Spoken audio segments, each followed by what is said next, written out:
Well, do you have a nickname? No, no. So when I was studying in America, so my name is Anantya, but people could never say Anantya. So they would butcher my name in all different ways. And I feel that. I feel that. Yeah. So do you have like a Starbucks name? I do, and it depends on how I'm feeling. I usually go with Sam if I don't want any drama. but I do throw in the casual Batman and Spider-Man here and there. So just to mix it. Yeah, I like that you throw in both. Yeah. It's like, some days I'm a Tom Holland, other days Christian Bale. Yeah, why not? Why not? You have your choice to be anything you want. Just be Spider-Man one day. Yeah, I think that's the amazing part about studying in the US. You can do whatever you want, right? Okay, welcome to Spill the Tea. I am Anantya Dubey. I am your host. This is obviously a show in which we give you insider insights from students at top universities. On today's show, we have a super exciting guest. He's coming all the way from sunny Los Angeles. He's a budding engineer. He spends his free times working on drone parts, and he's here to spill the tea about USC. Welcome to the show, Shaurya. Hello, my name is Shaurya. I was born and raised in Delhi. I am a pure through and through Delhi boy, the kind to listen to Karan Aujla and bopping his head through and through. But no, Los Angeles is where I think I found my home. I love it here, and it's very fun. Again, in my spare time, I do work on my electrical engineering projects and yada yada. But I'm also a motion graphic designer, and I edit videos on the side a little bit. I skateboard. I have a skateboard. I've fallen a couple dozen times now. Yeah, that's about it. Well, what's the best trick you can do? Oh no, it's like an electric skateboard. So like it's for commuting to classes. Oh, so you don't do any cool tricks? No, I don't do any cool tricks. That's the sad part. I do donuts. Yeah, that's fun. Oh, okay. Yeah. Those are the skiddy rounds. Yeah. There are actually marks on the main McClintock road of my skateboard wheels. The McClintock is the main street that runs through campus. Okay, got it. Yeah, good to know. Well, there's the campus seal and there's the wheelie marks from your electric board now. Now, I'll start off with a quick introduction to USC for students who may not know as much about it. But USC is a private research university in California. It is California's oldest private research university, founded in 1880. And USC is obviously based in Los Angeles, like this mecca for innovation and entertainment, technology, business, and all of these cool things. And of course, USC, amazing sports culture, right? The Trojans, super amazing. They go crazy when they win a football match. Yeah, it's wild. Yeah, parades go around campus and you can see them all. It's amazing. Yeah, and this sports culture is integral to USC. I think USC is home to about 300 Olympic medalists, which is, I think, more than any other university in the US.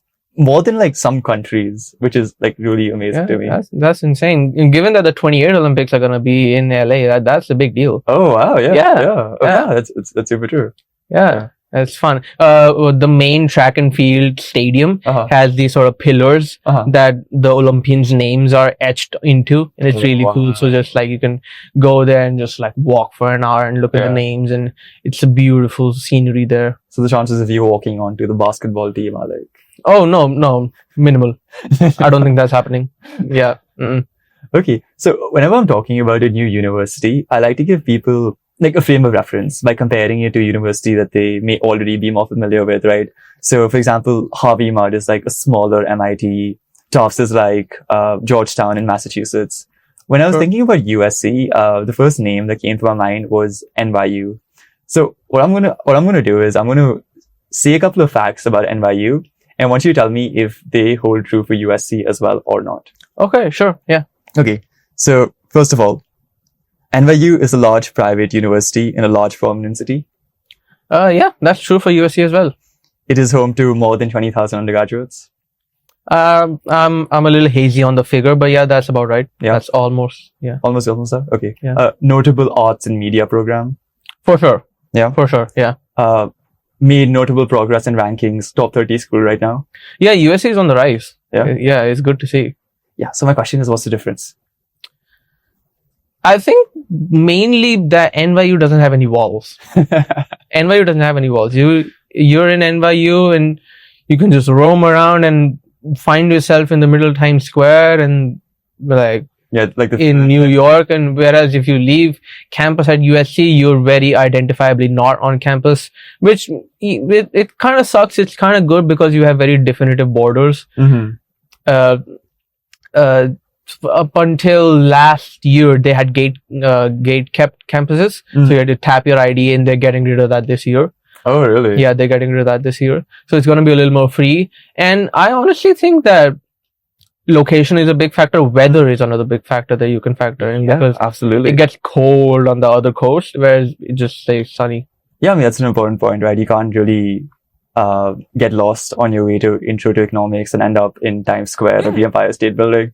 I mean, I think for a lot of people, I mean, we say this half joking, but that's an important aspect of. Yeah, because some people like their classes to be predictable, and some people don't. And if that's you, then USC is here for you. Yeah. Okay, interesting. I mean, USC's campus is pretty large, though, right? I mean, I'd imagine it's a little easy to get lost if you don't know. It is. On my first day, I think I found myself outside campus like 5 times, and then I had to go back to the Maps website and find out where the hell am I. So yeah, that was fun. Uh-huh. But no, it's I think the perfect size. It's not too big, it's not too small. It's the size where you can walk it easily. They give you a 10-minute buffer between classes, and so even if one class is on the other side of campus and the other one is on a different side of campus, you can still walk. It's that size. So it's, I think, the perfect size. Okay, interesting. So you're obviously a sophomore, which means you just completed your first year, your freshman year at college. Tell me a little bit about your experience as a freshman.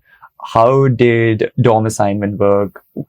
How did you get to know your roommate? What was it like moving into USC dorm? What was the food like? Did you miss the comforts of home? So I was lucky enough to already know my roommates. I had a single last year round. We had a suite of 5 people and 4 bedrooms. I was lucky enough to know my roommates because USC holds events before freshman fall. So in the summer, they hold events all around the globe. And so they held one here actually in Gurgaon. And I went to one of them and found my roommates there. So it was very fun. So I knew them. Dorm picking was a challenge though, because I had to go on all of the different dorms websites and look at the rooms and stuff. If any freshman is watching, I mean, it's too late now, but if you want to, I think Parkside IRC is the place you want to be.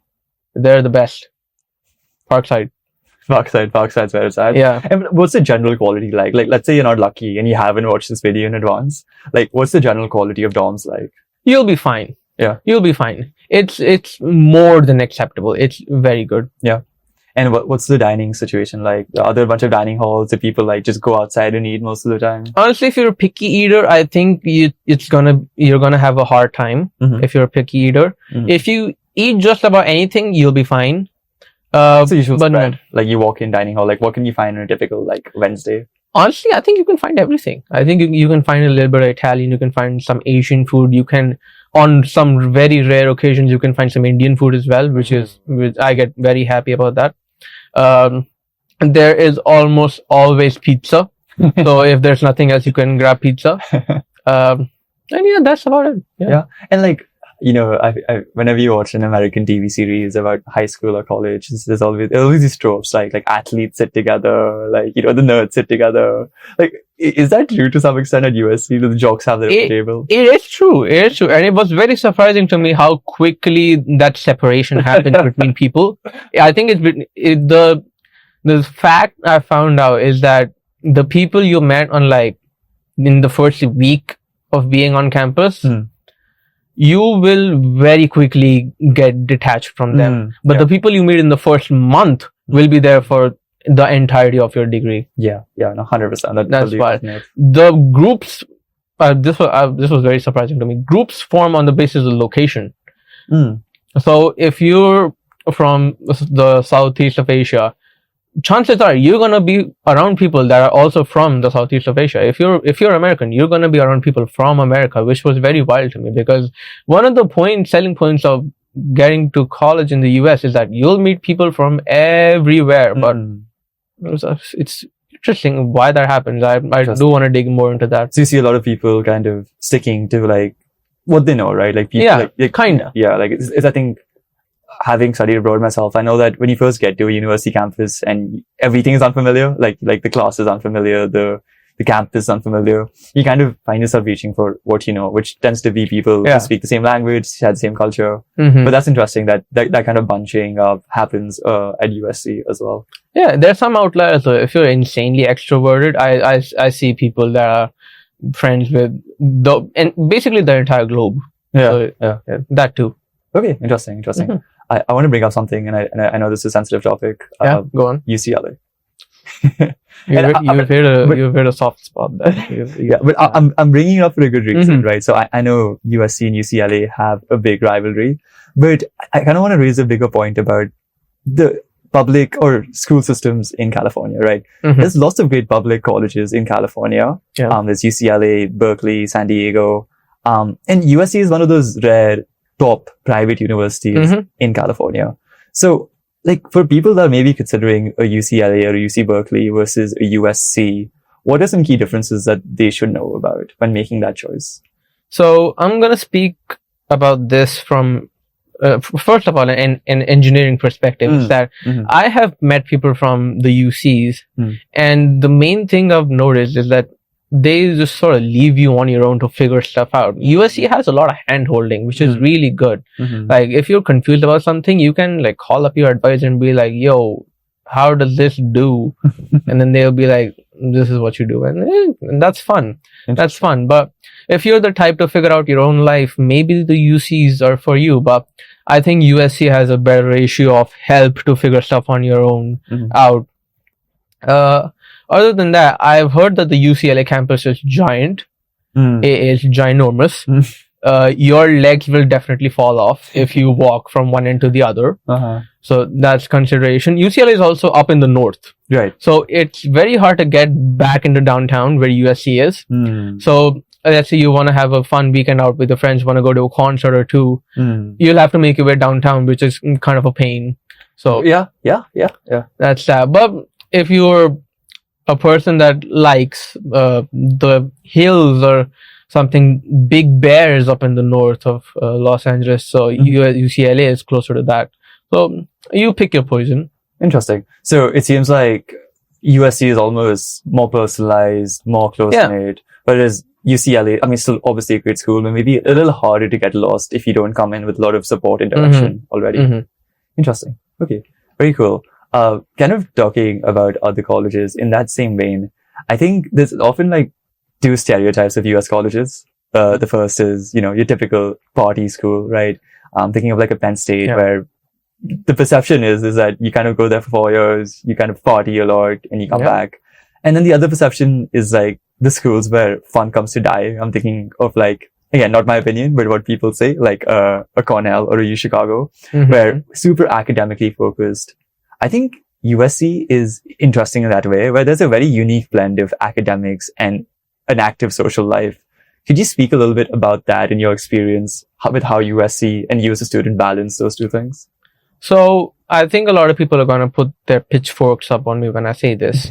The stereotype is that USC is a party school. I am not saying it isn't. It is. But if you dig deeper, you will find your people as a non-party person. I am not a party person and I have found my people, which is very great because I was very nervous going into freshman fall about this. So don't think that every school just falls into these two buckets. I think it's more of a spectrum where the far left is that you're an insanely party school and the far right is that you're an academic school, and USC sort of hits the sweet spot right in the middle where if you want to party, you can party. If you don't want to party, you can go have a chill dinner somewhere. Okay, amazing. So there are plenty of avenues for like introverts like me to kind of have fun. I don't necessarily have to do a lot of the fraternizing or Okay, interesting. Super interesting. Stepping away from social life and more into academics, which is, one of the main reasons people go to college, believe it or not. So you're studying ECE, which I think is a super cool major. I think ECE is really the backbone of so many modern technologies, right? Everything from like 5G communication networks to the chips that drive our AI revolution. I'd love to hear your experience studying ECE at USC. Could you talk a little bit about the curriculum, specific courses you've taken, the size of classes, or anything else that has benefited or kind of hurt your academic journey? Do your homework. I think is the big one. Do your homework. Don't put it to the last minute, which of course I sound like an old uncle now. But yeah, that's the deal. Also, ECE is insanely eye-opening. You learn facts that you never thought you were going to learn, which is wild. Honestly, it's wild, because I decided in 5th grade that I was going to do ECE. I was so locked in, and I was like, I'm excited. Oh man, I've been making projects since like 5th grade. Let's go. And my first semester broke me down. I learned stuff I didn't think I was going to learn. There's a class called Introduction to EE. Okay. You'd think you'd learn about currents and voltages, and in the second half of the class, you're learning about AI and how that works. And you're like, whoa, where did this happen? How did this happen? Why am I here? You learn about photodiodes. You learn about how light can generate electricity. And then you move into your second semesters and you get into this amazing class called Intro to Embedded Systems. It's a rundown about how systems within larger systems work and how they interact with everything else around them. And it's ridiculously eye-opening. You start to see everything from this light to that fan or that HVAC system that's up in the ceiling, about how bits flow through the control systems. It changes your perspective. So I haven't heard of a class like that anywhere else. So that is amazing. One of the things I don't like though is the math department kind of sucks, which is a big part of your degree. As an engineer, the math department kind of sucks. There are some golden professors. I am going to shout them out. So anyone watching, want to take them up. Mark Redekop. Love him. He is the GOAT. Please take him if you can. Christian Geske, the best math professor out there. Love him. He's A+. So yeah, that's honestly my rundown of academic. Got it. So that's awesome, right? I think that really, is one of the great values of, USC and the American education system in general. It allows you to see the world in ways that you haven't seen before. And it's interesting to me because kind of what you're talking about, how you process information and the number of bits that go into, I'm butchering this, into like even a light bulb, right? Like if you send me back to like the the Middle Ages and somebody asks me like, oh, like how does a light bulb work? I'll be like, I don't know what it just does. Yeah. But like you could answer that question now, like very confidently. Yeah. Like, so if you were time traveling, I'd probably take you with me. Lovely. That'd be, I don't think I'd be of much help rather than explaining how a light bulb works, but sure, if you want to do that, I'm here. Yeah. And I hope you'd pick me as well. Oh, yeah, for sure. Yeah. Cool. Okay. So when you invent time traveling in the future. Oh yeah. When I do my PhD and make the time machine, I'm going to call you up. For sure. Yeah. Okay. Lovely. That's awesome. Another thing I want to talk about is a super exciting initiative that USC has launched last year. It's their $1 billion initiative into advanced computing. Apart from many other things, they've even opened a new school of advanced computing. So tell me, what's the hype? Have you had the chance to benefit from this new investment? Have you taken any courses at the new school? So I think this is a question that a CS major can answer better than me. But what I have seen is that they opened a new building. They opened up a new building for like AI research, and only CS majors are allowed inside of it. But I did actually manage to sneak in. They have these study pods that are insane. Yeah.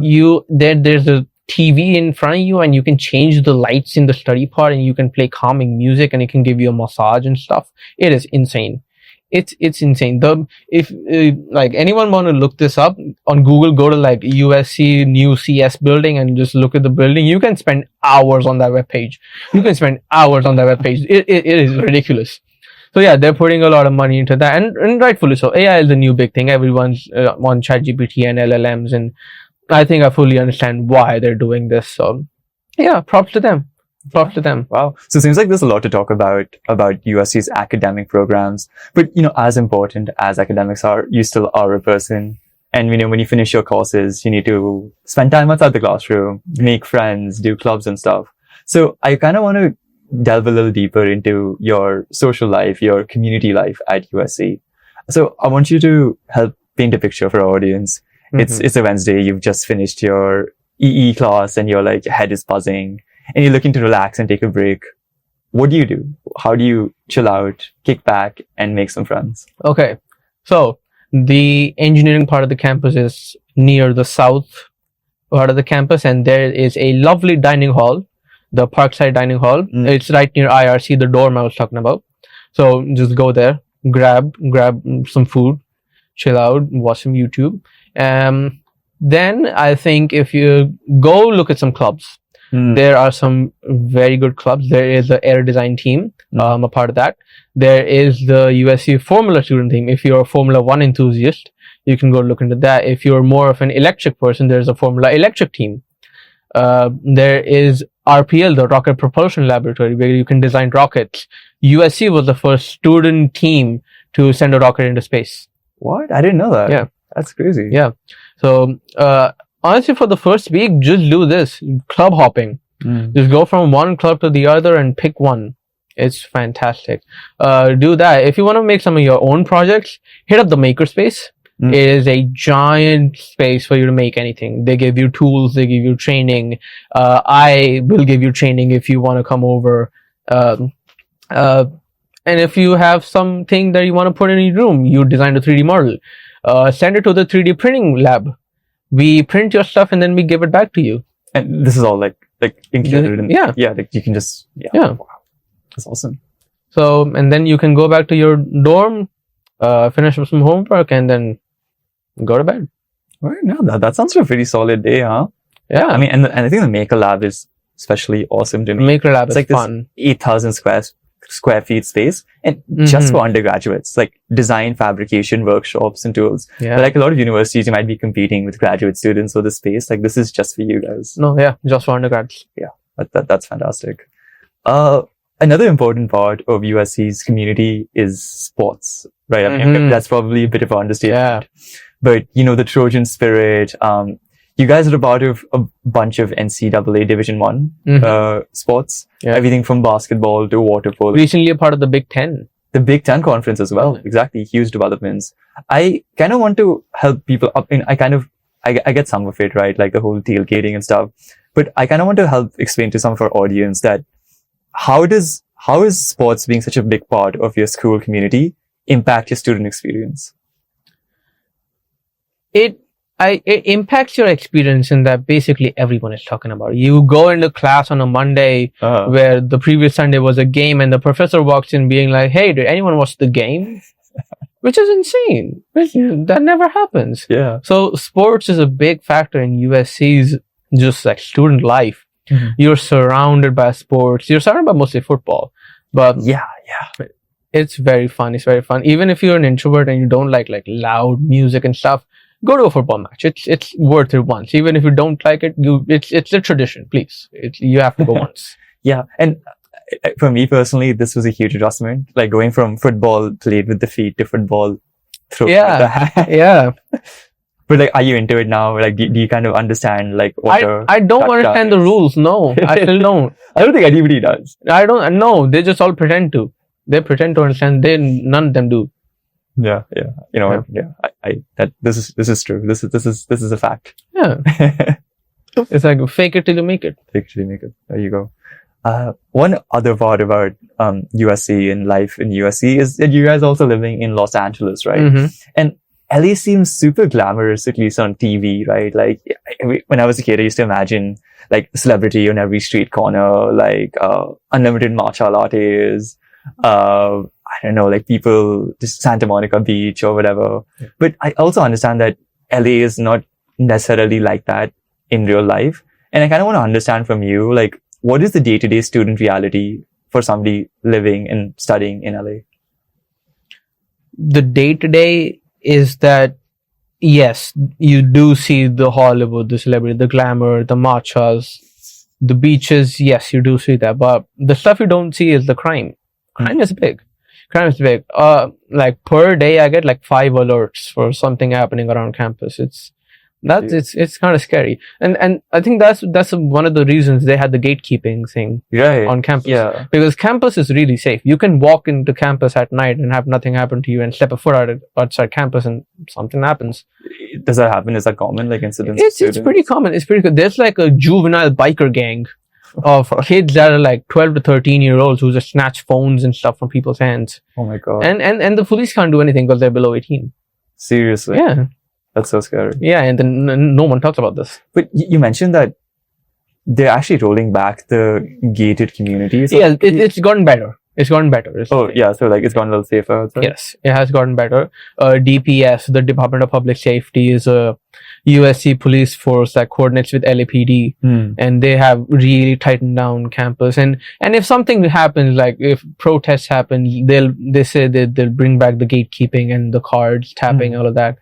So, all in all, I don't think it's that big of a problem. I think it's fine. And you just carry a pepper spray on you and like have your head on a swivel. I was on my first day in an Uber, and the Uber driver realized that I'm like a student, and he's like, if you want to stay safe in the city, kid, have your head on a swivel. And that sent goosebumps down my spine. That was honestly good advice though. And yeah, good advice. Yeah. And this is honestly, I think a lot of like parents, and understandably so, get nervous sending their kids, their bachas, to, different parts of the world. But honestly, like any major city, Delhi, New York, Hong Kong, they all have their pros. They all have the problems. And I think it's generally good advice. I think I like that. Keep your head on a swivel. Like, be aware of your surroundings. But I'm glad to hear that, that they're proactively working towards making the campus and the surrounding area safer. I think I'm glad to see them taking action towards that. Yeah. Okay. Very cool. Very cool. USC has this reputation as being a school for wealthy students, right? I've often heard that, but I also know from experience that USC is home to a pretty diverse population of students, not only from America, but around the world. Could you comment a little bit on kind of like what or even who is the typical USC student, and whether that stereotype is true or not? It used to be 100% true. It used to be like you'd walk on a campus and everyone you'd see would be multi-millionaire's son or daughter. But I think it's gotten better. So USC has gotten better at handing out scholarships. Yeah. They've gotten better at reducing costs. But I think it's still kind of true. It basically is a school for wealthy people. I don't want to sugarcoat this when I say this. Like, I was lucky enough to be born into a family that could support my education, and I'd be a fool if I wouldn't make use of that. Yeah, so, of course. Yeah. And honestly, even if you aren't from a wealthy family and you go to USC, you don't have a lot to worry about. People there are really compassionate. They will welcome you in no matter what your background is, no matter where you're from. Even if you have a disability, they have an amazing disability program for people who have disabilities that need to take exams or need to get out on campus. So it's all around a beautiful place. But yeah, the stereotype is correct. Stereotype is correct. Okay, that's interesting. Yeah, I mean, we kind of appreciate the candidness, right? Like, but I think like everything, I think that it is a stereotype and should be taken with a grain of salt. Like you mentioned, like there's a lot of support. They've gotten better. Like, even if you didn't get a scholarship and you'd email the scholarship department being like, hey, I don't think I have the funds to support this, can you help me out? They most likely will. Wow. They most likely will. Yeah, that's awesome. And that kind of responsiveness is, I think, so helpful for students, especially coming from international backgrounds who may or may not be able to afford a full 4 years of college tuition. But speaking of international background, I know USC is home to a lot of international students, specifically students from India. I think USC is home to the third largest number of students from India, at least. I did not know that. But among the top universities, right? Like those recognized by the Union or the Association of American Universities. I think Indians comprise 20% of the international student body. With all of this in mind, I have a very important question. Will I, as an Indian, get access to good home food in LA? And there is a serviceable restaurant 5 minutes from campus that gives you serviceable is the keyword. Serviceable. But there's also an Indian grocery store right next to it. Yeah. You can just buy some stuff and then make it on your own, which is way better. But yeah, you will get some good food. I think honestly, on some days, I feel like I speak more Hindi than I do English. Seriously? Yeah. Yeah. That's funny. I think one of the biggest travesties about studying and living in America is having to pay like $5 for half a piece of naan. Oh, it's insane. Yeah. You go to Starbucks and you get a coffee for $3 and they turn around for a tip for $3. You take a 50%? Yeah. Wow. Okay. Yeah. I like that too, actually. Yeah. Just like pay me double. Like you have a coffee and I have a coffee. Thank you. Yeah. That's fine. Yeah, I mean, it probably makes more sense to work at Starbucks at that point. Yeah, it does. And especially when you call yourself Spider-Man. That's awesome. But most of us who attend universities in America probably don't want to end up at Starbucks unless they're, working as the CEO or something. Yeah. So I want to talk a little bit about jobs and outcomes. Mm-hmm. I know USC has a strong pre-professional focus. Yeah. You have a great film school, a great business school, great engineering school. And I kind of want to hear more about how that translates into job outcomes. I know you're still a sophomore, but hoping you might have heard or experienced this through your friends. Kinda. I have. I think internships is a big deal. Yeah. If you get internships in your sophomore or junior year, you can really get some good job opportunities. Even if you don't, you still have space to grow and then later on do this. I think another big thing is that the PDP program, progressive degree, where you can add on a year into your 4 years and make it 5 and then get a master's degree as well. Wow. Yeah. So if you get into that, you can have both your bachelor's and master's by the time you graduate, which is insane for job opportunities because that opens up a whole another door for you. So that's that. They have a lot of career fairs where recruiters come on campus and you can hand them your resume and then give them your elevator pitch about who you are and why they should hire you. So that's very cool. They have a career center. So they are very career focused. They do want to help their students get into good companies, get them good jobs so they can flourish in life. And I think that's a good part of them. Yeah, so actually one follow-up is about the alumni network. I've heard USC's alumni network is obviously strong. Like they're well-placed in multiple different industries. Mm-hmm. Could you speak a little bit about the strength of the alumni network and how supportive they are? Like, could you just kind of like reach out to like somebody who's running an investment bank and be like, hey, like, can you help me out? Yeah, this past week I've been looking for internships for next summer and I've been just going through LinkedIn and looking up big companies and I just see like 1,000 people from your school work here, 2,000 people from your school work here, and I get a group of 10 and then I send them a connection request on LinkedIn being like, hey, can I chat? And almost all of them reply back being like, hey, sure, yeah, what are you going to chat about? And I kind of want to like focus on this a little bit because it's not something that people can take for granted, right? Like there's lots of universities where the alumni network isn't as strong. And I think this is a point in which the effort that USC has made into strengthening its school spirit and community really pay dividends. The fact that you can reach out to like 10 people and like 9 out of 10 will give you a positive response. Yeah. That's not something at all that you should take for granted. And big up on the internship part as well. Especially when there's talks right now of like shortening the duration of OPT, optional practical training, your post-study allowance. Landing an internship early on can really make or break your future prospects of a good job. Yeah. So I'm really glad to hear about all of that support that USC is offering. Mm-hmm.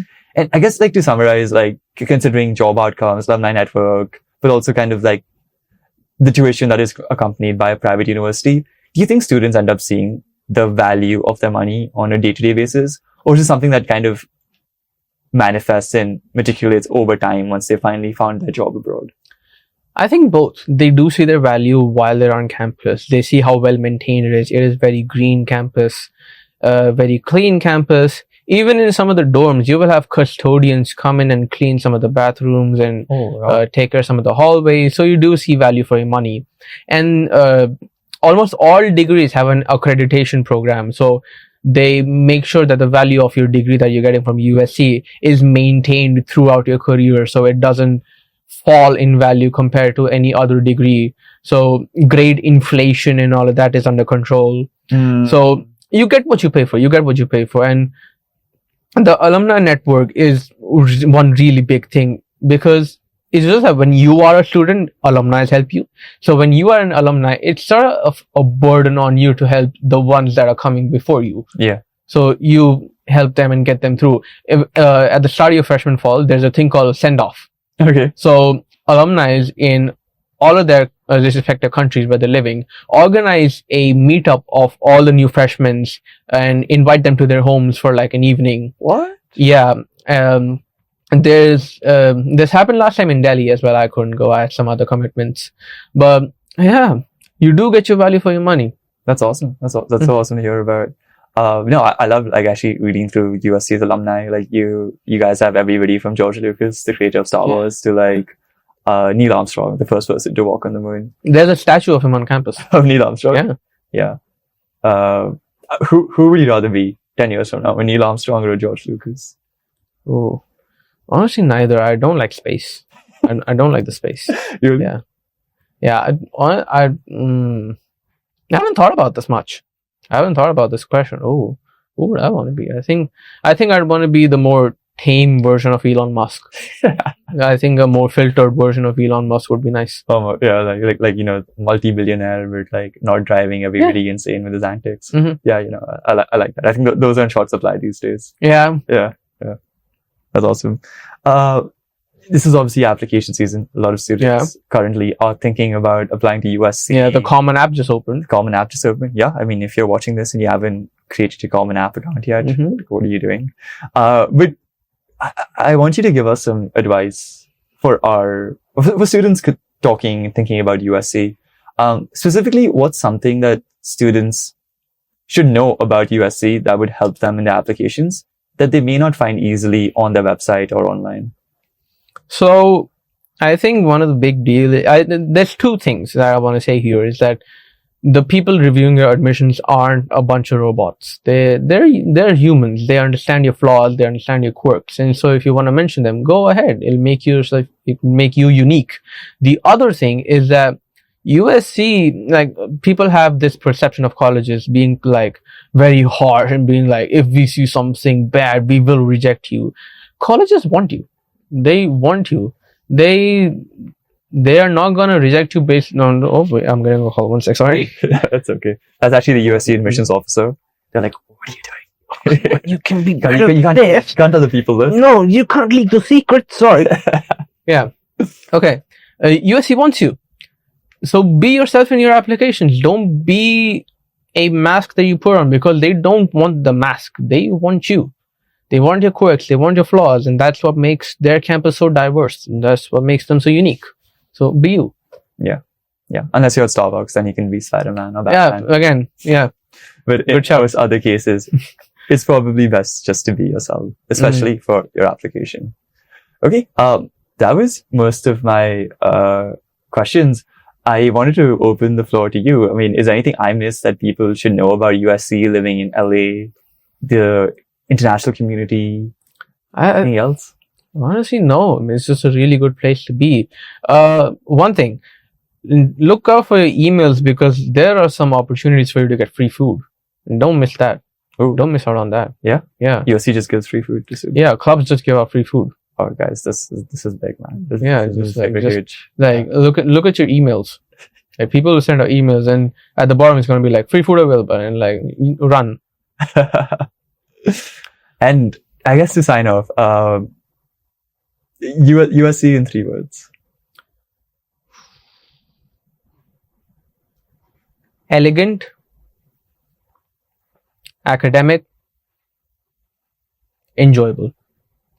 Alright guys, there you go. So that was Spill the Tea about USC, University of Southern California, with Athena, alumnus, Shaurya girl. Shaurya, thank you so much for making the time. Thank you for having me. This was very fun. It was a pleasure to have you as well. I know you have a flight to catch tomorrow. Yeah. So hopefully you have all of your I-20 and stuff. Yeah, I gotta pack my bags. You gotta pack your bags still. I mean, luckily it's LA, right? So you can pretty much get by wearing like little to nothing. Yeah. Yeah. Cool. All right. Cool. Thank you guys. See you next time.